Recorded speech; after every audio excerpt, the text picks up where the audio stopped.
Hi, everybody. Tom Woods here. I have had, over the past 6 months, at least several professors as guests who have, and probably actually the past 2 months, come to think of it, who've had one run-in or another with the campus thought police, and we've talked about what happened and how they dealt with it, and I find these human interest stories quite interesting and important. But today I want to talk to somebody who's not a professor, but who nevertheless is seeing the situation up close. So we're bringing back Tom Ciccotta, who's been on in the past. Tom is president of the Bucknell College Libertarians. He also writes about social justice and libertarian issues for Breitbart News, and I thought I would get his thoughts on what we ought to be doing and what he's seeing, and good questions like that. Tom, welcome back. Thanks, Tom. Thanks for having me back. What is social justice? I was trying to just define it for myself briefly and succinctly.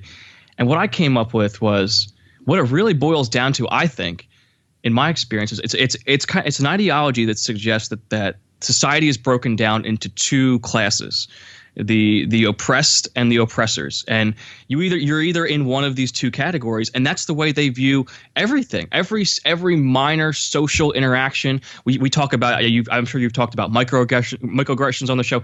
Minor social interactions. Everything is judged through that sociological lens of oppressor and oppressed. So if you're on a college campus and you are in the majority, or if you're a white male, you're an oppressor. You're kind of like I also like to use the words predator and prey, instead. So you're a predator. If you're a white male, doesn't matter what really who you are. You're a predator, and it's kind of like this 4-year anti-white, anti-male, anti-heterosexual guilt trip, because you're constantly being told that you're kind of responsible for some of the worst aspects of society. So engaging with that and engaging with where they're coming from is the first step in fighting back. Really, I know a lot of people would choose it. We're just going to demonize them off the bat, and they're crazy, and a lot of them are crazy, and it's radical. But it's really important to really get inside their heads and think about where they're coming from. I listened to the show, one of the more previous episodes with Cassie J, and she did that Red Pill documentary, and that's fascinating to me, because there are some legitimate, as she brought up, men's right issues that go completely ignored, and not accidentally ignored, intentionally ignored, because because men are predators. They're predators in the social justice worldview. So their issues aren't relevant. So really thinking about it is the first step. That's really the first thing you have to do if you're going to take on these people. All right. So give me an example, if not drawn from real life, then at least how you might want that kind of strategy to proceed. What would be some way, some in that we could get with people like this to get them talking, get them thinking? Now, personally, I am skeptical of that approach. I'll just tell you right off the bat. These don't strike me by and large as people who want to have rational discussions. They don't believe you even have a point of view. They're not interested in sitting down with a Trump supporter to figure out, I wonder what would make somebody vote this way. It's all racism, racism, racism. Everything's racism. You can't even talk rationally about anything. But I'll leave that aside for a minute. I'll try and be a good sport here. What would you suggest as an entry point? Well, it's a little bit easier if you're like I'm most of this, and in my circle it's mostly conservatives. But if you're a young libertarian and you can kind of find common ground with someone on the social justice left, let's say you hop in on gay marriage or decriminalizing drugs, something like that, somewhere you can find common ground. I am unlike a lot of my peers in that I believe I don't think mocking them, making fun of them is all that successful, even though sometimes it's necessary to make fun of people who are crazy and ridiculous. I think if you can kill them with kindness and try to find some common ground, that to me is when I found you can maybe break through to some of these radical social justice warriors and try to work with them a little bit.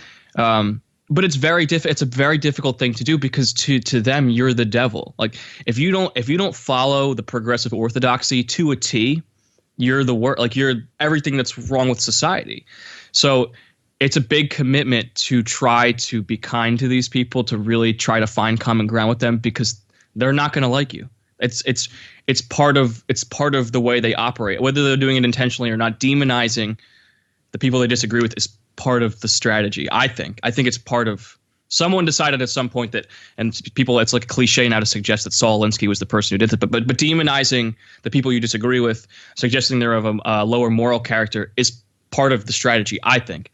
So that makes it more difficult. But like I said, if you understand these things going in, it becomes a little bit easier. All right. Are you observing any of this at Bucknell where you are? Well, Bucknell is a small liberal arts school, so it is tainted by some of these things. The thing that I always say is that the radicals on the left are far more mainstream and influential than the radicals on the right, I think. And people have fought me on that one, but I genuinely believe that, because I think the social justice left is a minority even on the radical college campuses or the very progressive college campuses. The problem is that they're very influential. Like they're very influential. Their strategies work. They have resources. They have connections with certain faculty members. They have a lot of pull. The media will always give them attention. Their issues are, So when they do the trigger warning stuff, when they do the microaggression stuff, the administration is usually sympathetic to the things that the most radical campus leftists want, which is tough. That makes it a little bit more difficult. But that's also a good thing, because I don't like to overblow it. And people say, is this, when you see these crazy stories, we read these crazy headlines about, one of my favorites from 2016 was when the kids at Emory had a meltdown because somebody wrote Trump 2016 in chalk on the sidewalk. That was one of my favorite stories. I think it would be unfair to suggest that that's all liberals on college campuses. I think it's a minority. Unfortunately, when those students act out that way, in a lot of cases, the administrations don't put their foot down. They kind of cave and give in to the demands of the loud and vocal minority. We saw what happened here's a perfect example. What happened at the University of Missouri last year, where we had these crazy protests in response to a couple of racial incidents, some of which I think were legitimate, others of which turned out to be hoaxes. That small group of students, that's small relative to the size of the University of Missouri, had an incredible amount of influence and actually really damaged the enrollment at the University of Missouri because of all of the press, all of the controversial press that the university received as a result. But that's the perfect example, because that was probably a protest group of maybe 100 students at a huge state university. But they shook that place to its core, for better or for worse, and really changed everything about the University of Missouri. That was everything that was going on at University of Missouri was their protest. A small group of radical students with radical ideologies on race and radical ideologies on gender, and they changed everything. So I think understanding the scale, the scale of the amount of these people is also important too, because your average college Democrats president is not I would say not a social justice warrior. I've met a lot of college Democrats who are not social justice warriors, and those are the ones we should be praising. We should go out of our way as conservatives and libertarians to say these are the good ones. Well, Tom, you have worked closely with MILO, who is known for being provocative on college campuses, and he's not known for saying, "Let me sit down and try and think about what might be motivating the people who are against me." Yeah. That's not what he's known for. He's known for being confrontational, in your face, take no prisoners. So do you think he's doing it wrong? No, well, you know what? I get that a lot, because I go out with the let's try to be friends attitude. And people will say, how could you possibly have that attitude when your boss, I co-hosted when I was co-hosting the podcast. We were partners on the podcast.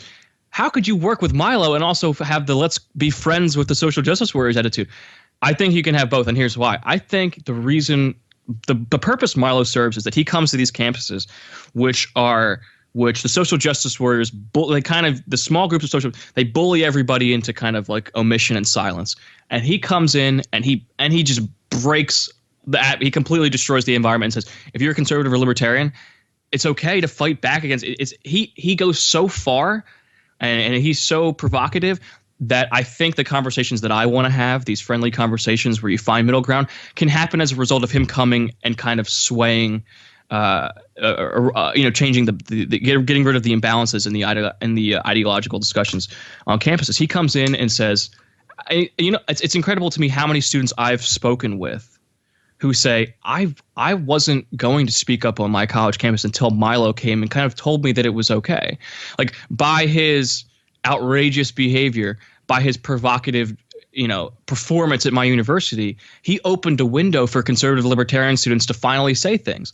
Now, I don't think it would be productive if every student who saw MILO decided to behave like him in all of their interactions with social justice warriors. I hope that he is a catalyst, and I think he has been in a lot of ways. It certainly was for me when I brought him to my university. I had a lot of really calm, genuine one-on-ones with people because of the window that he opened for discussion. And I don't think that window would have been opened if he wasn't so provocative.